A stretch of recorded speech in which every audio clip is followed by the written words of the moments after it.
Scentland, the land of scent. Hello and welcome everybody, it's Chris back with yet another fragrance review, and this is a special one. It has been requested by several people and I had to wait until I get the picture complete in regards to give you a full comprehensive review of the great good old classic by Meurer und Wirtz, Tabac, the original. Okay, so what do I mean by comprehensive? Okay, so first of all, I used Tabac eau de cologne, the one that we know today as the modern eau de cologne. I used that for a time back in the early 2000s. Okay, I used the entire bottle and then I just never really came back to it. So for me it's a representative of a certain time at that time, obviously with all the memories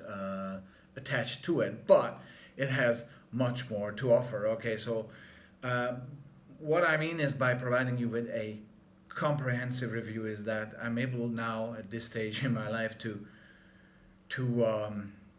compare the vintage one from the late 1950s, early 1960s to the eau de cologne one that we know today, as well as the eau de toilette one. Okay, so that is the range of Tabac that I'm able to review for you today. There's many more Tabac related products out there. I think an aftershave lotion and douche gel, which is shower gel, and also many other shaving cream and deodorant and everything. So it has a whole range. Okay, and it's very much a proud German product. Okay, as I say, the original Tabac original has been introduced in 1959, and I do have, as you can see here, the late 50s, early 60s version available to me. It comes, I've presented this in another review, comes with this very nice gift set. This is a Tabac soap in there, sitting right in there. Okay, I can show you that one as well. So at the time, douche gels or shower gels were not as popular as they are today. So there you have your bar of the original Tabac soap, and this is the box here, up here, the original Tabac box, actually the top of the gift set, and it said a clear marketing statement, die Duftnote internationaler Prägung, which means the scent of international appeal, put it that way in English, right? So already at the time, the clear aim was to, compete with those fragrances that were out there at the time, those male designer fragrances. There were not that many though.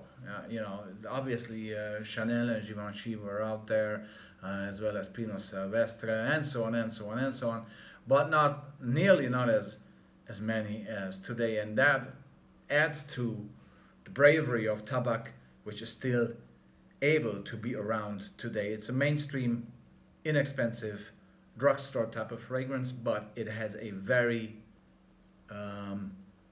devoted following throughout the world.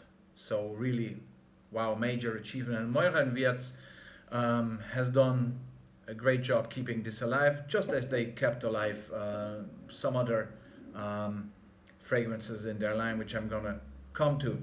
So, coming to the eau de cologne, this is the way that it appeared in the gift set at the time, and this is the way that I'm able to review it to you today.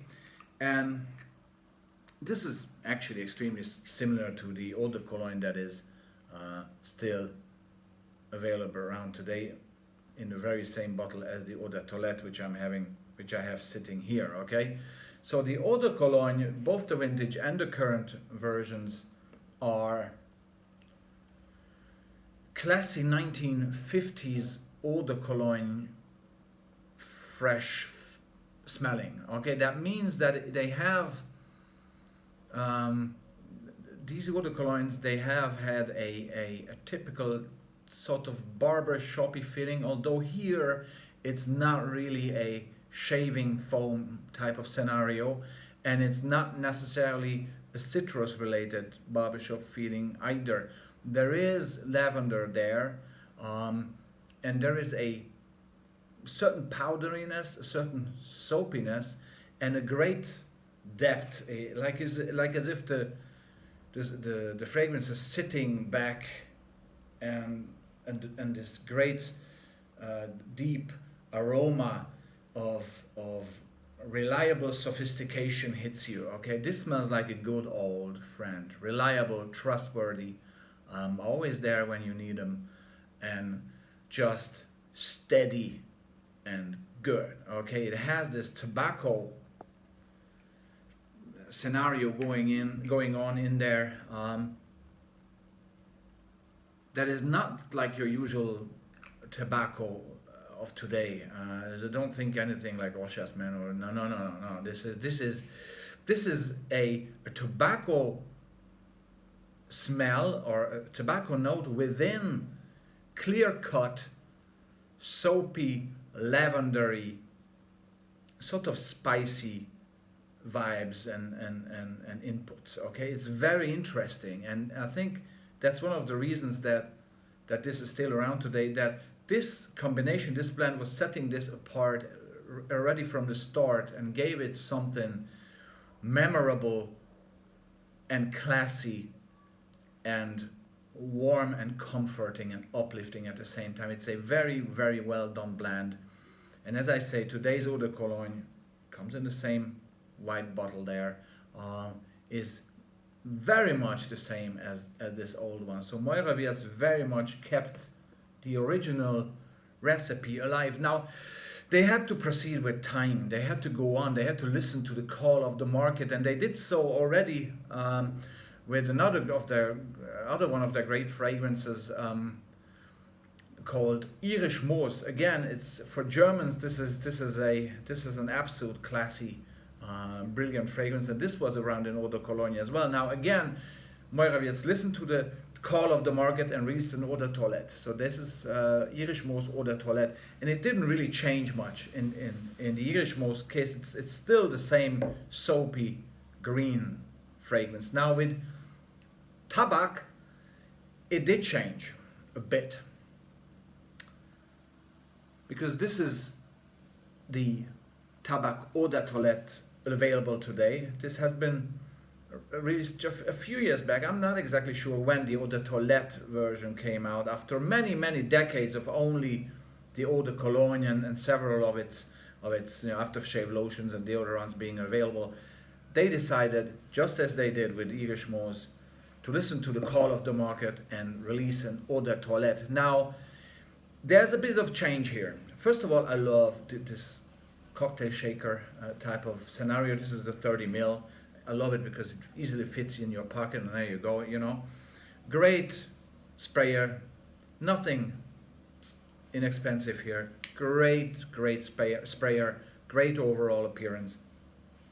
So what is the difference? And I've seen this on many online forums, the discussion between Eau de Cologne and Eau de Toilette. There is a difference. I can confirm that. The Eau de Toilette is still classy. It still has this lavenderish, classy backbone to it. I don't detect any major citruses, but I definitely get the freshness of the lavender. There is a definite soapiness as well. Not too much, which is good because I don't really like soap overdone, like Sung On, for example. And luckily on me, it's not too powdery either. It does not make it feminine. This is the Eau de Cologne has a more powdery aspect to it than the Eau de Toilette, okay? But what comes in with the Eau de Toilette, which I find actually very brave, is a floral spiciness, okay? A floral spiciness, which, and this is the most important factor here between, elaborating the difference between the Eau de Cologne and the Eau de Toilette. This newly introduced floral spiciness gives it an elevation a transformation of 2 decades. It puts Tabac from the 1950s on to the 1970s. Okay, Tabac Eau de Toilette, this one here, smells like it has been introduced in 1976, maybe. This is how it smells. You've seen those floral aspects coming in, getting popular in the 70s. Grey Flanelle and Geoffrey Bean, for example, a great example for that. When suddenly floral aspects started to sneak into male fragrances. Now this is strange because this Eau de Toilette has not really been released in 1976. Again, as I say, this is just a recent release. A few years back when Moira Witz decided to do an Eau de Toilette version of the great classic Tabac. And actually on the bottle itself, it doesn't really indicate that there should be any change expected in comparison with the Eau de Cologne, because it still refers to the original, and it still calls it the original, and männlich, markant und unverwechselbar. So it's manly, very recognizable, and unverwechselbar. You cannot mistake it for anything else. Okay, that's very much the statement. So it's still the same name. Yet there is this difference, which, believe it or not, and I've seen many people liking the original Eau de Cologne of Tabac Original more. I prefer the Eau de Toilette because I'm a child of the 70s, okay, and because I like brave floral takes in men's fragrances, okay, and here they kept the original backbone of Tabac alive, adding this spicy floral aspect, which I totally adore. In terms of performance, both are very good. The Eau de Toilette is just an Eau de Toilette performance, okay, so 4 or 5 hours, I would say, depending if you spray it on clothes and skin and so on, body chemistry, body heat and all that. The Eau de Cologne version is above the normal Cologne version, Eau de Cologne version performance. It really, especially if you give it a shot around your pulse points, the warmth, the body chemistry, the warmth of your body lets it live fairly long, almost as long, or I would say equally as long as an Eau de Toilette, especially an Eau de Toilette of today. So, all in all, Tabac by Moira Witz is what has always been and is still today a fantastic fragrance with a very outstanding price versus quality ratio. Obviously, what I have to say, that the smell itself, although as I said, it has a great and very loyal following, it is very much smelling like the time it came out. So if you are into your vintage 50s or 70s fragrances and you really like to get your nose on the German take of such fragrances, eine Duftnote mit internationaler Prägung, as it says here, the German version of international appeal, okay, then Tabac is the best representative for you to go for, and great value for money. So thank you very much. I hope I was able to meet some expectations with this, and I'm very happy to review it, and I'm very happy to use it. Thank you very much, and see you soon for another review. Bye bye.